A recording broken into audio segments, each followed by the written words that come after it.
The last video I released was all about the downtown Toronto condo market. And if you want to check out that video, I'll include a link to it at the end of this video, so stick around. And you know what? Maybe downtown condos are more of interest to you. So if you want to check out that video now, you can click the card that just popped up in the top right corner of your screen.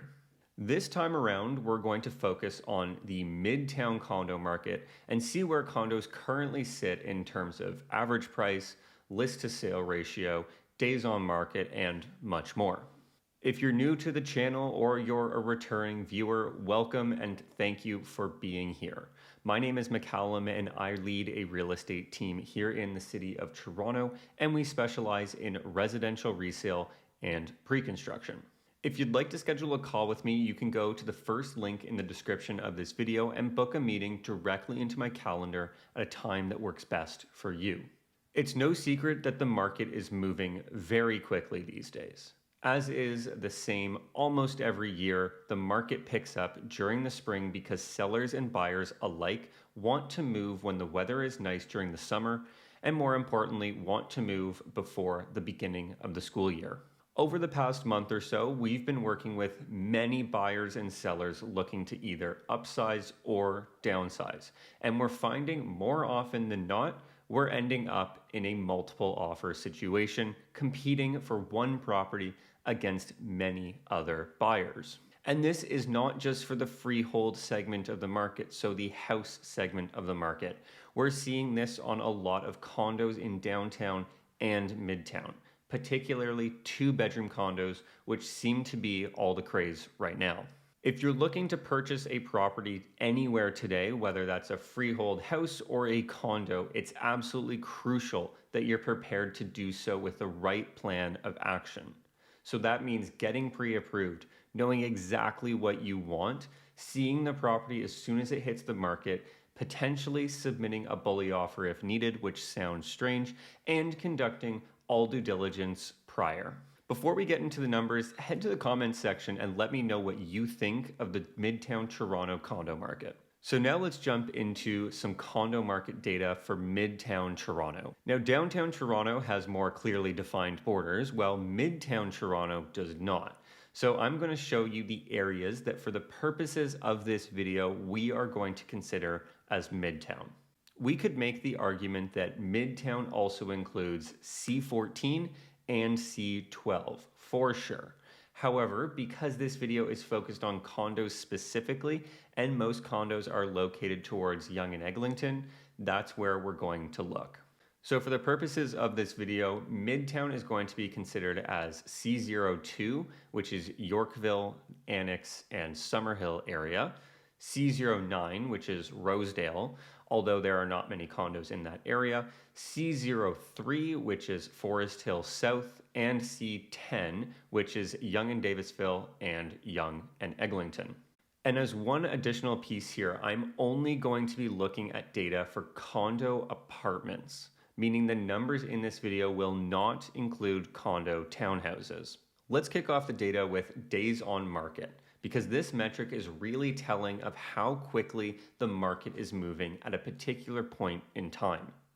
So back in March of 2022, at the peak of the market, we were seeing condos sitting on the market for an average of 15 days. When you put that into perspective, when a property is listed with an offer presentation and holding back offers, the seller is typically allowing buyers to see the home for 7 days, and then we'll review any and all offers on that 7th day. So the days on market in March of 2022 were just over twice that at 15 days on market, which is not a lot of time on the market. Today we're seeing Midtown condos sell with an average days on market of 21. Some condos sell on the first day they hit the market, and others take much longer to sell. And we've been up and down in terms of days on market throughout 2022 and 2023. And now we're at the lowest point since July of 2022. Now, this is where things get really interesting in my opinion for the Midtown Toronto condos. The list to sale price ratio had a significant drop in February and March of 2022. Well, just like the rest of the city and every other home type. Back at the peak of the market in 2022, the average list to sale price ratio for Midtown Toronto condos was 107%. Now, what that means is that at that time, on average, condos in Midtown were selling for 7% over asking. Fast forward to October of 2022, when we saw the Valley, where Midtown condos were selling for 96% of asking on average, meaning they were selling for 4% under asking on average. Since October of 2022, the Midtown market has seen a fairly consistent uptrend in the list to sale price ratio. This is the first time since May 2022 that we've seen the average list to sale price ratio hit 100%. The list to sale price ratio is an incredibly important metric because it really shows the amount of competition in the marketplace for the available inventory.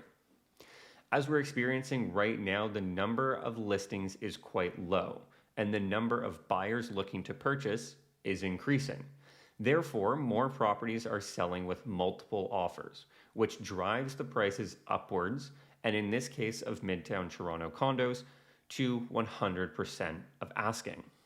If the number of new listings continues to remain low throughout the spring and summer, there is a high likelihood that we see the average list to sale price ratio above 100%.